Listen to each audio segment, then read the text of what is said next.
Hi friends, welcome to Thilaga home. இன்றைக்கி இந்த வீடியோவில் ஒரு ஹெல்த்தியான பீஸா ரெசிபி ஷேர் பண்ணியிருக்கிறேன். இந்த பீஸா பண்ணுறதுக்கான பீஸா பேஸையும் நம்ம வீட்டிலே தான் ரெடி பண்ண போகிறோம். அதுவும் மைதா மாவோ கோதுமை மாவோ எதுவுமே வேண்டாங்க. நம்ம வீட்டில் இருக்கிற ஒரு பொருளை வச்சு தான் ரெடி பண்ண போகிறோம். அண்ட் இந்த பீஸா செய்கிறதுக்கு ஓவனும் தேவையில்லை. வாங்க நம்ம இந்த பீஸா எப்படி செய்கிறதுன்னு பார்க்கலாம். ஃபஸ்ட்டு ஒரு பவுலில் 1 கப் அளவுக்கு ரவை எடுத்துக்கிறேன். இந்த ரவை யூஸ் பண்ணி தான் நம்ம பீஸா பேஸ் ரெடி பண்ண போகிறோம். ரவை கூட 1/4 டீஸ்பூன் அளவுக்கு பேக்கிங் சோடாவும் 1/2 டீஸ்பூன் அளவுக்கு பேக்கிங் பவுடரும் சேர்த்துக்கிறேன். பீஸா பேஸில் ஈஸ்ட்டு சேர்த்து பண்ணுவாங்க. அப்போ தான் பீஸா பேஸ் சாஃப்டாக இருக்கும் அப்படிங்கிறதுக்காக நம்ம ஈஸ்ட்டு சேர்க்காதனால பேக்கிங் சோடாவும் பேக்கிங் பவுடரும் சேர்த்துருக்குறோம். கூடவே தேவையான அளவுக்கு உப்பும் ஒரு 1/4 டீஸ்பூன் அளவுக்கு சீனியும் சேர்த்து நல்ல ஈவனாக இந்த பவுடர்லாம் ஃபஸ்ட்டு ரவையோட மிக்ஸ் பண்ணிக்கலாம். உங்ககிட்ட பேக்கிங் பவுடர் இல்லை அப்படின்னா நீங்கள் 1/2 டீஸ்பூனாக பேக்கிங் சோடா சேர்த்துக்கோங்க. அண்ட் கண்டிப்பாக பேக்கிங் சோடாவாவது பேக்கிங் பவுடராவது சேருங்க. அப்போ தான் பீஸா பேஸ் சாஃப்டாக கிடைக்கும். இப்போ நம்ம பவுடர்லாம் நல்லா ரவையோடு மிக்ஸ் பண்ணியாச்சு. இப்போ நம்ம தயிர் சேர்க்க போகிறோம். 2 டேபிள் ஸ்பூன் அளவுக்கு நான் தயிர் சேர்த்துக்கிறேன். தயிர் கொஞ்சம் புளிப்பான தயிராக எடுத்துக்கோங்க. இப்போ இந்த தயிரை நல்லா ரவையோட நல்லா ஈவனாக மிக்ஸ் பண்ணி விட்டுக்கலாம்.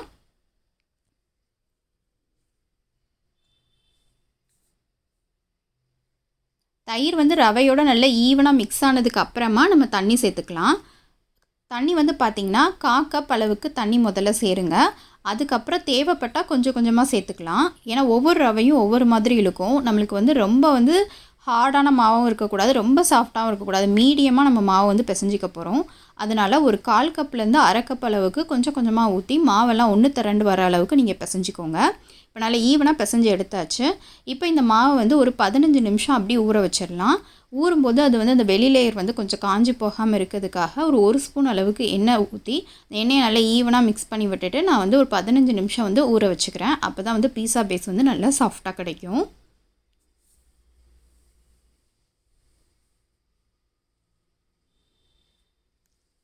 ஸோ 15 நிமிஷம் இது ஊறுறதுக்குள்ளே நம்ம கடாயை ஸ்டவ்வில் ப்ரீ ஹீட் பண்ணிடலாம். ஒரு அடிகனமான கடாயோ இல்லைன்னா குக்கரோ எடுத்துக்கோங்க. அதுக்கு மேலே இந்த மாதிரி ஒரு பிளேட் இல்லைனா உங்ககிட்ட பிளேட் ஸ்டாண்ட் இருந்துச்சுன்னா பிளேட் ஸ்டாண்டு கூட யூஸ் பண்ணிக்கோங்க. வச்சுட்டு ஒரு மூடி போட்டு ஒரு 10 நிமிஷம் நம்ம ப்ரீ ஹீட் பண்ணிக்கலாம். ஸோ 15 நிமிஷம் ஆயிடுச்சு. இங்கே மாவு நல்லா ஊறி இருக்குது. நான் மாவு 2ஆக டிவைட் பண்ணிட்டேன். நான் கொஞ்சம் சின்ன சின்ன பீஸாவாக தான் பண்ண போகிறேன். அதுக்காக மாவை 2ஆக டிவைட் பண்ணிட்டேன். நீங்கள் பெரிய பீஸா வேணும் அப்படின்னா அப்படியே நீங்கள் மாவு தேய்க்க ஆரம்பிச்சிடலாம். ஸோ நான் 2ஆக டிவைட் பண்ணனால 2 பீஸாவாக நான் செய்ய போகிறேன். இப்போ பீஸா நம்ம தேய்க்க ஆரம்பிச்சிடலாம். நான் கிச்சன் மேடையிலே பீஸா பேஸை தேய்க்க போகிறேன். அதனால் கிச்சன் மேடையில் கொஞ்சமாக எண்ணெய் தேய்ச்சிட்டு நம்ம ரவை பாலை தேய்க்க ஆரம்பிச்சிடலாம். தேய்க்கிறதுக்கு முன்னாடி பாலில் எந்த கிராக்கும் இருக்கக்கூடாது. லைட்டாக அந்த எண்ணெய் தொட்டுட்டு இந்த மாதிரி கை வச்சே இந்த கிராக்ஸ் எதுவும் இல்லாமல் நல்ல ஈவனாக மாவு இன்னொரு தடவை நல்லா மிக்ஸ் பண்ணிக்கோங்க. அதுக்கப்புறமா தேய்க்க ஆரம்பிங்க. அப்போ தான் பீஸா பேஸில் உங்களுக்கு எந்த கிராக்கும் இல்லாமல் நல்ல ஈவனாக கிடைக்கும். நம்ம ரவை யூஸ் பண்ணி பீஸா பேஸ் ரெடி பண்ணுறதுனால கார்னர்ஸ்லலாம் பார்த்திங்கன்னா கொஞ்சமாக கிராக்ஸ் வெளில தான் செய்யும். அந்த மாதிரி வந்துச்சுன்னா நீங்கள் அதை கைட்டே கரெக்ட் பண்ணி விட்டுறலாங்க இந்த மாதிரி. ஸோ நான் பீஸா பேஸ் ரெடி பண்ணிட்டேன். இந்த அளவுக்கு திக்னஸ்க்கு பீஸா பேஸ் ரெடி பண்ணியிருக்கேன். கார்னர்ஸ்லாம் நீங்கள் இந்த மாதிரி கை வச்சே கொஞ்சம் ஈவனாக ஆக்கி விட்டுக்கோங்க. அப்புறம் நீங்கள் கட்டை வச்சு தான் தேய்க்கணும்னு கிடையாதுங்க. கை வச்சு கூட இந்த அளவுக்கு நீங்கள் பீஸா பேஸ் தட்டி எடுத்துக்கலாம். சூப்பராக ரவை யூஸ் பண்ணி ஹெல்த்தியாக நம்ம பீஸா பேஸ் ரெடி பண்ணிட்டோங்க. இப்போ நம்ம அடுத்து பீஸா செய்ய ஸ்டார்ட் பண்ணிடலாம். அதுக்கு முன்னாடி இந்த மாதிரி ஃபோர்க் வச்சு அங்கங்கே நம்ம குத்தி விட்டுக்கலாம். நார்மல் பீஸாலையும் இந்த மாதிரி குத்தி விடுவாங்க பார்த்திங்களா. இது அப்படி குத்தி விட்டால் தான் அது ஈவனாக அதில் பேக் பண்ணும்போது நம்மளுக்கு ஈவனாக வேகும். அதுக்காக தான். ஸோ அதனால் அங்கங்கே நம்ம இந்த மாதிரி ஃபோர்க் வச்சு குத்தி விட்டுக்கலாம். சூப்பரான பீஸா பேஸ் ரெடி ஆகிடுச்சு. இப்போ இதை நம்ம மேலே உள்ள டாப்பிங்ஸ்லாம் போட்டு ரெடி பண்ணிவிட்டு பேக் பண்ண வச்சிடலாம். நான் இன்றைக்கி இந்த பிளேட் யூஸ் பண்ணி தாங்க பேக் பண்ண போகிறேன். அந்த சைஸுக்கு தகுந்த மாதிரி தான் அந்த பீஸா பேஸை நான் செஞ்சுருக்கேன். ஸோ நீங்கள் எந்த பிளேட்டில் வைக்கிறீங்களோ அந்த அளவுக்கு பீஸா பேஸை தேய்ச்சி எடுத்துக்கோங்க. அதுக்கு மேலே நான் ஒரு பட்டர் பேப்பர் போட்டிருக்கேன். பட்டர் பேப்பர் தான் போடணுன்னு இல்லை. பட்டர் பேப்பர் இல்லைன்னா நீங்கள் எண்ணெய் தடவி லைட்டாக ரவையை தூவி விட்டுட்டு அப்படியே கூட செய்ய ஆரம்பிக்கலாம்.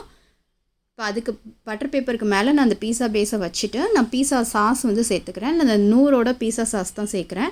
பீஸா சாஸ் உங்ககிட்ட இல்லை அப்படின்னா நம்ம நார்மலாக யூஸ் பண்ணுற டொமேட்டோ கெச்சப்பையே நீங்கள் ஒரு லேயராக அப்ளை பண்ணிடலாம். பீஸா பேஸை நல்லா ஈவனாக அப்ளை பண்ணதுக்கப்புறமா சீஸ் வந்து துருவி விட்டுடலாம். நீங்கள் சீஸ் ஸ்லைசஸாக இருந்தாலும் ஸ்லைஸ் வச்சுக்கலாம், இல்லைன்னா இந்த மாதிரி பால்ஸாக வந்து இருந்துச்சு அப்படின்னா அதை வந்து இந்த மாதிரி துருவி விட்டுடலாம்.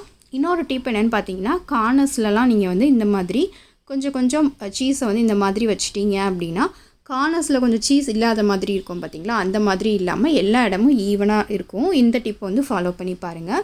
இப்போ சீஸை நல்லா ஈவனாக ஸ்ப்ரெட் பண்ணியாச்சு. அடுத்து மேலே வந்து நம்ம டாப்பிங்ஸ் வச்சிடலாம். டாப்பிங்ஸ் வந்து நம்மளோட இஷ்டம் தாங்க. நான் இன்றைக்கி வெங்காயம், குடமிளகா அண்ட் தக்காளி வச்சுக்கிறேன். நீங்கள் இதில் பன்னீர், மஷ்ரூம்ஸ் அண்டு சிக்கன்ஸ் அதெல்லாம் கூட வச்சுக்கலாம். ஸோ சூப்பராக பீஸா வந்து ரெடி ஆகிடுச்சு. இப்போ நம்ம வந்து பேக் பண்ண வேண்டியது மட்டும்தாங்க வேலை. ஸோ ஆல்ரெடி வந்து கடாயை நம்ம 10 நிமிஷம் ப்ரீ ஹீட் பண்ணி வச்சுருக்கோம் இல்லையா, ஸோ அதுக்குள்ளே இந்த பீஸாவை வந்து வச்சிடலாம். வச்சுட்டு ஒரு 15 மினிட்ஸ் ஆகுங்க. 15 to 20 மினிட்ஸ் நம்மளுக்கு பேக் ஆகிறதுக்கு. அப்போ தான் அந்த அடி லேயர் வந்து நல்ல ஈவனாக ரோஸ்ட் ஆகி மேலே உள்ள சீஸ்லாம் மெல்ட் ஆகி கிடைக்கும். 15 மினிட்ஸ் கழித்து ஓப்பன் பண்ணி பாருங்கள். உங்களுக்கு இன்னும் கொஞ்சம் இதாகணும்னு நினச்சிங்கன்னா இன்னொரு 5 மினிட்ஸ் விட்டுக்கோங்க. நான் மொத்தமாக 20 மினிட்ஸ் விட்டேன். இப்போ சூப்பராக பீஸா வந்து ரெடி ஆகிடுச்சு. நல்லா ஆறுனதுக்கப்புறமா நம்ம பிளேட்லேருந்து எடுத்துக்கலாம். பிளேட்டு பாருங்கள், பிளேட்டுக்கு எந்த ஒரு இதுவுமே ஆகாது. பிளேட்டு கலர் மாறிடுமோ அப்படி எதுவும் நீங்கள் நினைக்க வேண்டாம். பிளேட் வந்து நம்ம வச்ச மாதிரிக்கே தான் இருக்குது. ஸோ சூப்பரான ஹெல்த்தியான ஒரு பீஸா வந்து ரெடி ஆகிடுச்சுங்க. இதில் நம்ம மைதா மாவோ வேறு எதுவுமே கலக்கலை. சூப்பரான ஹெல்த்தியான ஒரு ரவா பீஸா வந்து ரெடி ஆகிடுச்சு. இப்போ இதை வந்து கட் பண்ணிக்கலாம். கட் பண்ணுறதுக்கு முன்னாடி வந்து நீங்கள் மேலே வந்து கொஞ்சம் வந்து அந்த ஒரிகானோ சீசனிங் இல்லைனா சில்லி ஃப்ளேக்ஸ் அதெல்லாம் வந்து கொஞ்சமாக வந்து நீங்கள் தூவி விட்டுட்டு கட் பண்ணிட்டீங்கன்னா சூப்பரான ஹெல்த்தியான ஒரு பீஸா ரெசிபி ரெடி ஆகிடும். கண்டிப்பாக மறக்காமல் ட்ரை பண்ணி பாருங்கங்க. இது ரவை வச்சு தான் பண்ணோன்னே தெரியாது, அந்த அளவுக்கு வந்து அந்த அடி லேயர் வந்து நல்ல க்ரன்ச்சியாக நல்ல ரோஸ்ட்டாக இருக்கும். மேலே அந்த சீஸோட அந்த ரவை வந்து க்ரன்ச்சியானதை வச்சு சாப்பிடும்போது சூப்பராக இருக்குங்க. கிட்ஸ்லாம் வந்து நீங்கள் இந்த மாதிரி செஞ்சு கொடுத்துட்டிங்கன்னா வெளியில் பீஸாவே வேணாம் நீங்கள் தான் செய்யணும்னு சொல்லிடுவாங்க. அந்த அளவுக்கு ஹெல்த்தியாக இருக்கும். மறக்காமல் செஞ்சு பாருங்கள். செஞ்சு பார்த்துட்டு உங்கள் ஃபீட்பேக்கை என்னோட ஷேர் பண்ணிக்கோங்க. இந்த வீடியோ பிடிச்சிருந்துச்சின்னா ஒரு லைக் கொடுங்க அண்ட் திலகா ஹோம் சேனலை மறக்காமல் சப்ஸ்கிரைப் பண்ணிவிடுங்க. Take care friends. பாய் பாய்.